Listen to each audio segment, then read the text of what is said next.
গণতান্ত্রিক জায়গায় আস্থা দিয়ে কিছু হয় না, হয় হচ্ছে কি জবাবদিহিতা দিয়ে, প্রাতিষ্ঠানিক জবাবদিহিতা দিয়ে এবং প্রতিষ্ঠান তৈরি করে।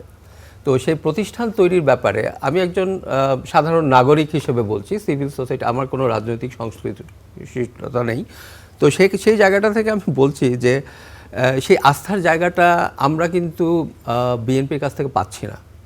আমরা নির্বাচনের আগে যেসব কথা শুনেছি সর্বোচ্চ নেতৃত্বের কাছ থেকে, অনেক কিছুই আমাদের কাছে স্ক্রিপ্টেড মনে হয়েছে এবং সেগুলোর কমপ্লিট 180 ডিগ্রি টার্ন অ্যারাউন্ড আমরা দেখছি।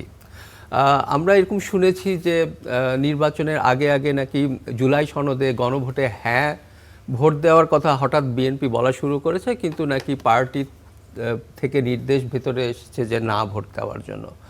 তারপর এবং স্বরাষ্ট্রমন্ত্রী সালাউদ্দিন সাহেব, যিনি এখন আমরা মনে করছি বা মনে হচ্ছে যে পার্টি বা মধ্যে উনি একটা খুব এবং সরকারে খুব জোরালো অবস্থানে আছেন এবং অনেকে বলছেন যে উনি একটা মূল অবস্থানে আছেন নাকি।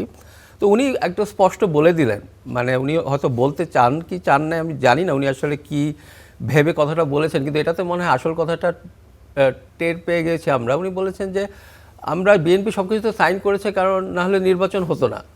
তার মানে ওনারা নির্বাচনটা পাওয়ার জন্য এই কাজটা করেছেন, আসলে হয়তো মনে মনে এরকম ভাবে। সেটাই বা ভুল কোথায়? নির্বাচন যদি পাওয়ার জন্যই তারা করে, এটা গণতান্ত্রিক প্রক্রিয়ায় তো মানুষের মতামতই তো এখানে প্রতিফলন হবে।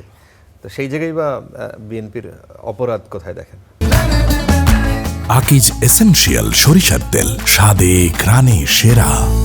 না, এটা মানে একটা কথা হলো যে আমি বিএনপি যদি বলতো যে আমি নির্বাচন চাই, আমি আর কোনো সংস্কার টংস্কারের মধ্যে ঢুকতে চাই না, আমি নির্বাচনই চাই, নির্বাচনের পরে দেখা যাবে।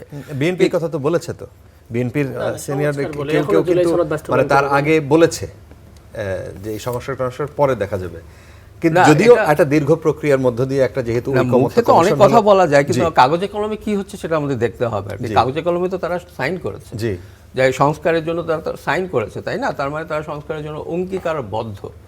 তো তারপর যখন ক্ষমতায় আসা হলো, তারপর আমরা বেশ কয়েকটা কথার বরখেলাপ আমরা দেখেছি। তো একটা বিষয় হলো যে সবচেয়ে বেশি আশঙ্কার যে জায়গাটা, যে আস্থার জায়গাটা আমরা সাধারণ নাগরিক হিসেবে পাচ্ছি না, তার কারণ হলো যে অধ্যাদেশগুলো নিয়ে জটিলতা তৈরি হয়েছে বা যেই অধ্যাদেশগুলো ঝুলিয়ে দেওয়া হলো সেগুলো হচ্ছে সবচেয়ে ক্রিটিক্যাল অধ্যাদেশ।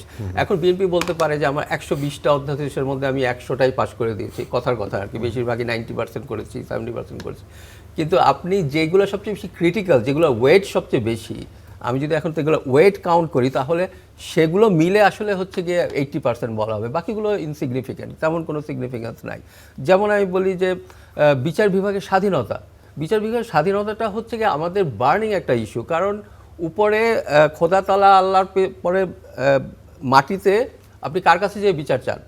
আইন আদালতের কাছে। সেই আইন আদালত যদি কাজ না করে তাহলে কোনো দেশ কোনোদিন ফাংশনাল ডেমোক্রেসি, কোনো জবাবদিহিতামূলক প্রক্রিয়ার মধ্যে ঢুকতে পারে না। তো এই অধ্যাদেশটা মধ্যে দিয়ে ওরা বললো যে এটা দেখা যাবে, এটার মধ্যে প্রবলেম আছে। কি প্রবলেম আছে আমরা জানি না। তারপর ধরেন পুলিশ সংস্কার কমিশন, তারপরে হচ্ছে মানবাধিকার কমিশন, প্রত্যেকটা প্রতিষ্ঠান, গণতান্ত্রিক প্রতিষ্ঠান যেগুলো আসলে critical for establishing law and order, আইনের শাসন প্রতিষ্ঠা করার জন্য যেগুলো প্রত্যেকটা ক্রিটিক্যাল, সেগুলোতেই ঝুলে গেল বিষয়টা। তো এগুলো কিন্তু আমাদের মনে গভীর সন্দেহের সৃষ্টি করে। তাই ডক্টর সায়ন্ত হয়তো আস্থা পাচ্ছেন, কিন্তু আমরা কিন্তু ওরকমভাবে আস্থা পাচ্ছি না। আচ্ছা।